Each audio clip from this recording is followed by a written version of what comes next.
A detração ou a popular fofoca é o tema deste livro aqui do professor Leandro Carnal. É sobre isso que ele vai conversar agora com a gente. Ao falar mal de alguém, imediatamente eu começo a estabelecer o fato que eu e você, ao falarmos de uma terceira pessoa, estamos estabelecendo uma aliança. Nós não somos aquela terceira pessoa. Isso cria a nossa identidade. Isso cria uma relação de amizade. Você é amigo também por falar mal de X ou Y e falar bem de X ou Y.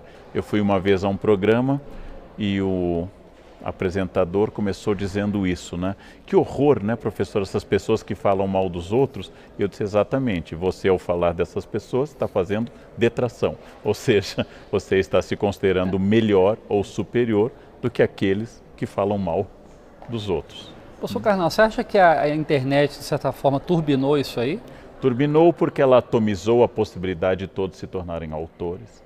Turbinou porque ela retira o ônus da presença física. É mais difícil falar mal das pessoas com o risco físico da presença, do ônus de, por exemplo, receber uma resposta na cara ou até uma agressão física, mas também porque neste nosso mundo líquido, usando uma expressão do Bauman, nós nos tornamos todos autores com autoridade.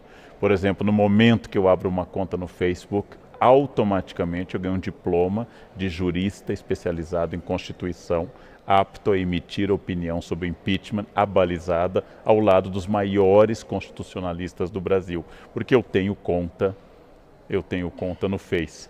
No momento que eu tenho o acesso à internet, eu posso emitir opiniões sobre medicina, educação e história. E se alguém me disser que está errado, eu digo, é sua opinião. Há poucos dias eu emiti uma opinião sobre o abandono que o Reino Unido está fazendo da União Europeia. Um menino de 14 anos me respondeu, você está completamente equivocado. E eu pensei, a mãe dele era virgem e eu já publicava livros sobre o tema. E ele diz que eu estou equivocado. É claro que eu posso estar equivocado. E idade não é um argumento, senão os argumentos da Rainha Elizabeth seriam superiores aos da média dos ingleses.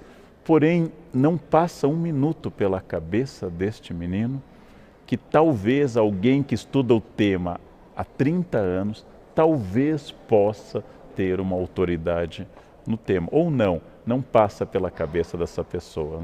Agora, no seu livro, você fala de um problema legal, inclusive, né? Que a detração, a injúria, a calúnia são coisas previstas no Código Penal. Exatamente. Né? É muito difícil você separar o limite da liberdade de expressão do limite da injúria, da calúnia e da difamação.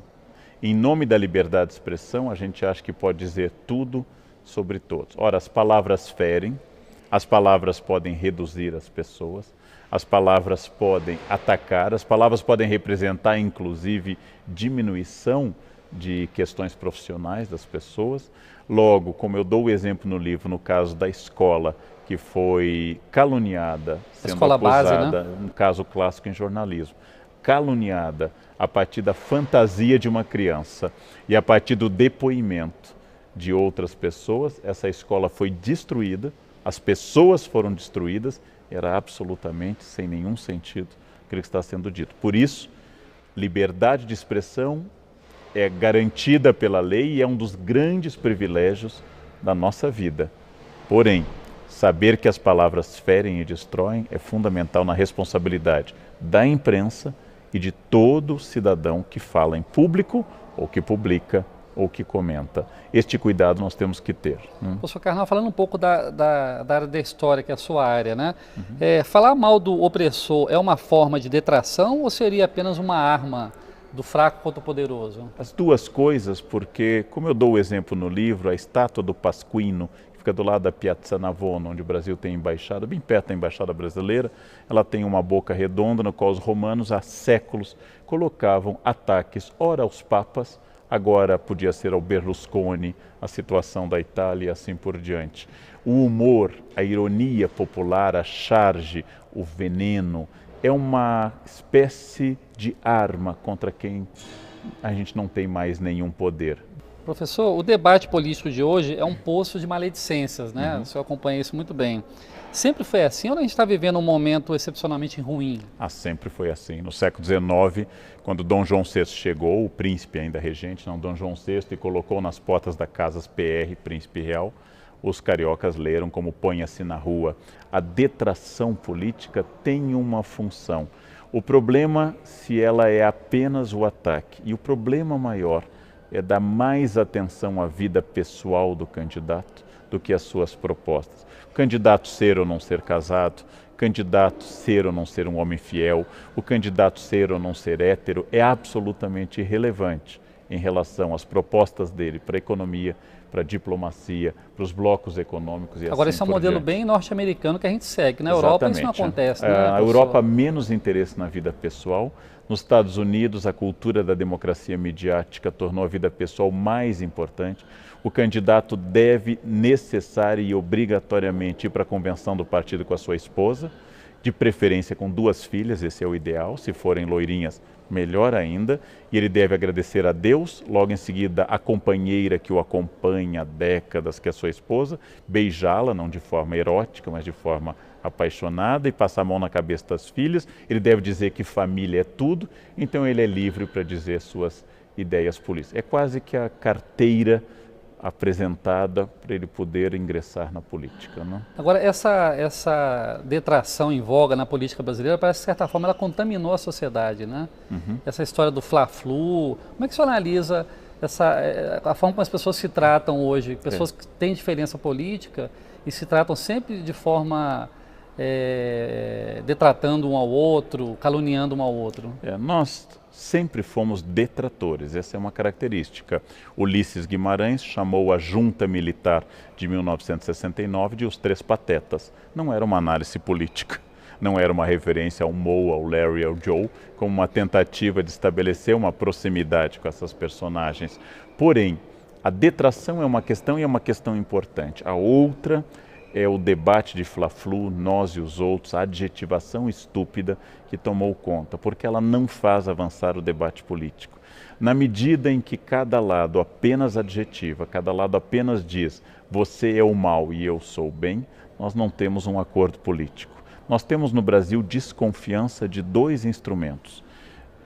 Não é que nós não possamos ter essa desconfiança, mas nós temos. Uma é o mercado como instância reguladora das coisas, e a outra é a política como instância onde eu possa resolver os problemas. Nós gostamos mais da força, da intervenção, do Estado e da fofoca. Acreditar na política como uma instância de harmonização é mais difícil entre nós. Dá mais trabalho, né? Dá muito mais trabalho, né? Professor, muitas vezes a fofoca ela é irracional, né? O senhor até comenta isso no seu livro. Ela não se dobra nem mesmo diante da realidade. Sim. Você mostra a realidade e a pessoa continua dizendo que a verdade é a fofoca dela. Como explicar isso? Porque ela responde a forças que a gente chamaria de atávicas, primitivas, tradicionais. Então, por exemplo, nós historicamente fomos governados por presidentes quase sempre acima do peso. De repente, uma presidente mulher está acima do peso e as pessoas comentam mais isso, que não comentavam nem nas barrigas proeminentes de Lula e seus antecessores. Por quê? Porque é mais atávico falar da forma física feminina do que a masculina. Essa cobrança é muito sobre a mulher. Isso é muito atávico, é a coisa mais forte que tem em nós, apelar aos estereótipos, aos arquétipos, a tudo aquilo que nos ensinaram indiretamente. Aquele aprendizado que eu tive no banco de trás do carro, quando meu pai dirigia, eu era criança e gritava, tinha que ser mulher. Essa tradição misógina, tradição de desconfiança do feminino, ela é muito forte entre nós. Logo, é preciso analisar objetiva e criticamente. Professor, o senhor diz no seu livro também que toda detratação fala mais do detrator do que do alvo da sua mentira, né? O senhor poderia explicar melhor essa forma de projeção, vamos dizer assim? Toda detração, então, ela tem como objeto alguém, mas toda vez que eu aponto o dedo para alguém, há 3 dedos apontados para mim. Teoria psicanalítica básica freudiana. Quando Pedro fala de Paulo, Pedro fala mais de Pedro do que de Paulo. Se eu lhe acuso de alguma coisa, obviamente essa coisa encontrou um eco em mim, difícil de ser resolvida. Por exemplo, homofobia, como querem os psicanalistas, é sempre o choque entre 2 homossexuais, o que aceita sua sexualidade e o que não aceita, e por isso ataca. Ou seja, ao falar mal de alguém, eu estou expondo as minhas dores. Ao falar mal de alguém, eu estou dizendo, nossa, fulano é muito burro, fulano não tem estudo, fulano se tornou presidente, mas é muito burro. Bom, se ele é burro e se tornou presidente, você é genial e é gerente apenas dessa lojinha, alguma coisa está errada em relação ao cargo. Ou seja, é uma maneira de catarse. Catarse é um conceito aristotélico no qual eu transfiro essa energia para este campo. Ou seja, falar mal é uma forma de falar do que me dói, do que me incomoda. Por isso, nós deveríamos ter um pouco de cuidado, porque é quase um raio-x da nossa alma. Quase toda detração ela embute alguma forma de preconceito, né? O senhor concorda com isso? Sim. E como combater o preconceito, já que ele é a fonte da detração em geral? Tente eliminar do campo do humor e da piada o português, a loira, o homossexual. Tente eliminar da piada o pobre, tente eliminar da piada o nordestino e você verá que o nosso humor acaba de falecer. Porque o humor é um dos grandes campos do preconceito. Isso não entre nós. Na Grécia, Aristófanes, ao falar de Sócrates, Aristófanes, ao falar da democracia, nas suas comédias, cometia os mesmos tipos de preconceito. Então, o preconceito é um dos elementos que estabelece uma tentativa de aliança entre mim e o outro. Ele nasce da ignorância e o preconceito nasce também do medo. Se eu tivesse que achar um pai e uma mãe para o preconceito, um é a falta de conhecimento e o outro é a angústia do medo. Essas duas coisas que existem em todas as pessoas, porque todos nós temos medo, elas fazem surgir exatamente isso. No alvo do meu preconceito está o meu desejo. Está o meu desejo a todo instante, aquilo que eu projeto no outro. O preconceito é muito forte, livrar-se dele é quase impossível. Para que ele seja superado, nós precisamos de duas coisas.